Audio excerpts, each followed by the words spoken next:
those two are going to score 60 points a game, and nobody else is going to do anything. Yeah. They have no Rondo. Rondo's not the point guard you want for that team. You want a point. Yeah, and he's not even going to play. Yeah, and Drew Holiday, he's a really good player. Well, outside of that, what do they have? Yeah. Like, who's starting at small forward? Dante Jones, or not Dante Jones, but Dante Cunningham. Yeah, Dante Cunningham. Well, the thing is, once we get to February and we start, and we get to that trade deadline, we start talking about these trades. What is New Orleans going to do? We're risking losing DeMarcus Cousins for nothing in the offseason. Do you think they just try to sign DeMarcus? They will try to extend him all year long. And then at some point, DeMarcus Cousins is going to say, I'm not going to talk about my contract I don't really have until that the much end of faith. the year. But see, another coach that we didn't think about on the hot seat, Alvin Gentry. Yeah, Alvin Gentry is on the hot seat. Like, we completely missed over that when we were talking about our I don't think it's fair to him, but he is on the hot seat. I mean, it is kind of fair because you had Anthony Davis for 3 years and you didn't, do anything. They blew a 28-point lead in the playoffs against the Warriors. Yeah. So, New Orleans, I just don't like. I like them both separately, and I would like them both together on a different team.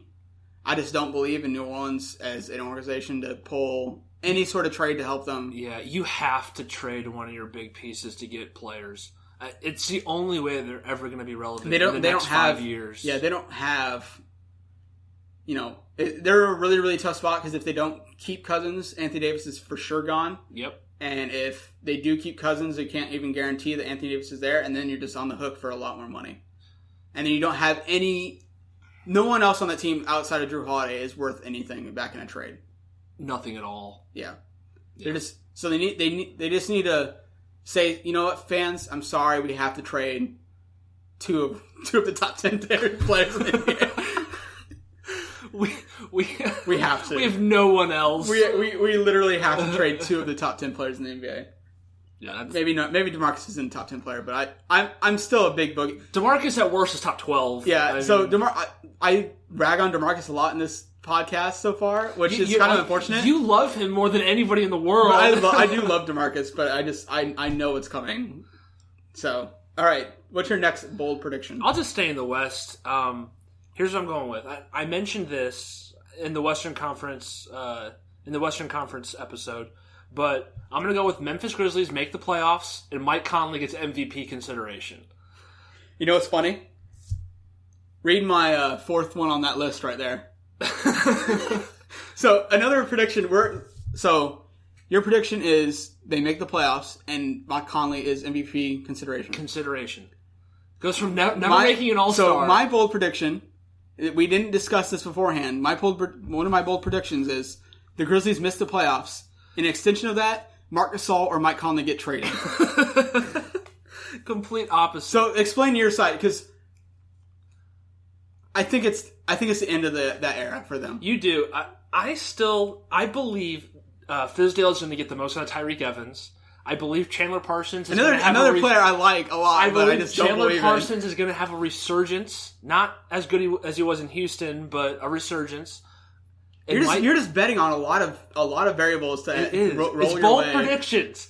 I seriously just want it for just the sake of humanity for Mike Conley to get some sort of recognition nationally. He's going to get a lot of recognition. So good. He's going to get that recognition when people come to trade for him. He's such a good player. He's an elite defender, an elite passer, a great shooter, a good overall scorer. I mean, he's a top 20 NBA player, and he's never made an All-Star game. It drives me nuts. And I know it's he's in the West with all the greatest point guards to ever play. But Lillard didn't make the All-Star game last year, and he averaged 27 and 7. So yeah, but Lillard doesn't play defense at all.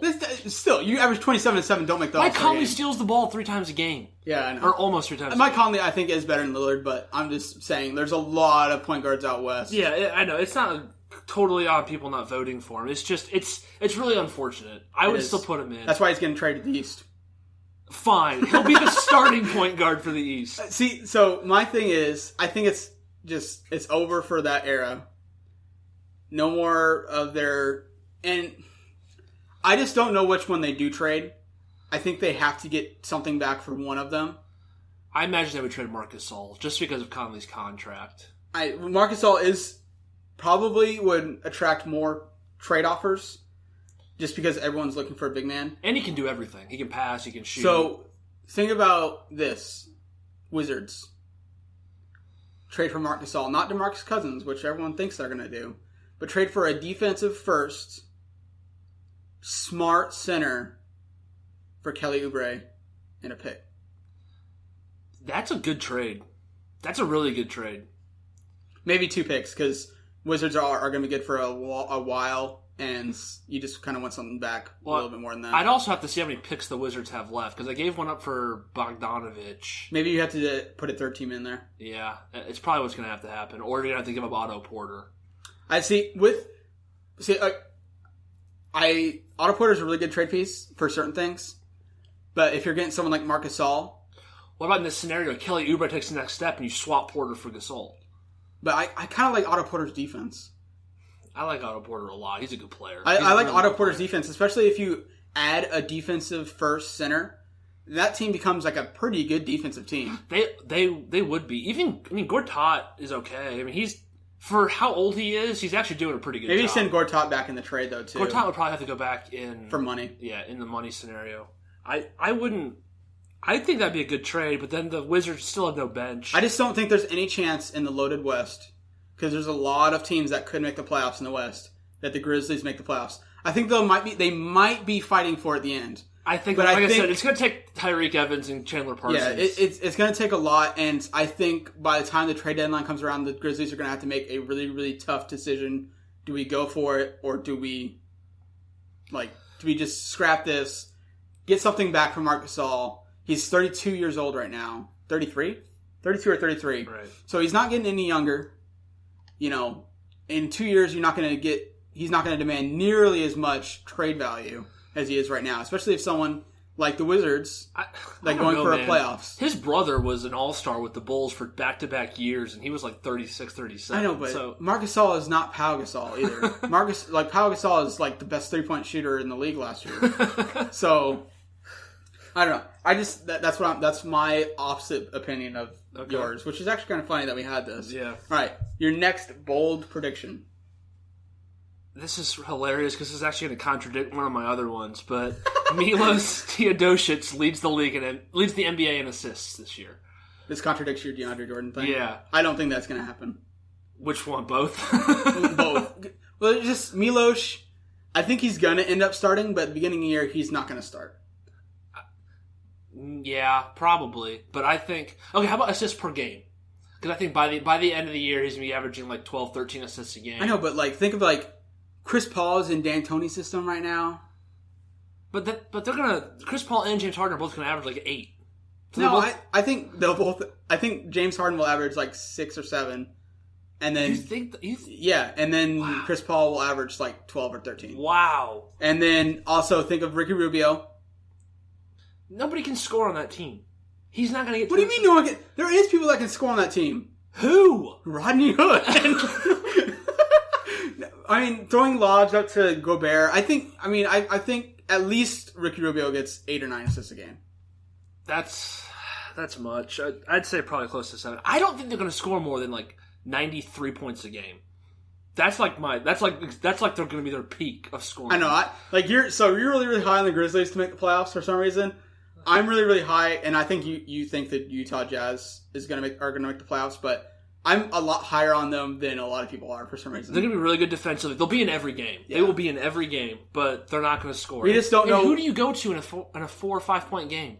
Joe Johnson. Oh my goodness. Money Joe, the guy that I hate. The guy that I hate most on that team. Yeah, I'm not. No, sorry. I think Teodosic can do it. It's like I said, bold prediction for. I know. I'm just trying to offer my counter. Now that I'm going through the point guards in the league, because we were just saying how many good passers there are going to be in this league, but I think there's a lot of depth at every single team's point guard spot that a lot of assist numbers are going to go down. Like you said, with how about this? Jokic, Griffin, and Gasol all average top 20 in assists. I can see that. Maybe not Gasol, but at least Griffin and Jokic. Yeah, I can totally see that. I guess. I mean, that one. I think I don't know that one's as bold, but it's possible. All right, what you got?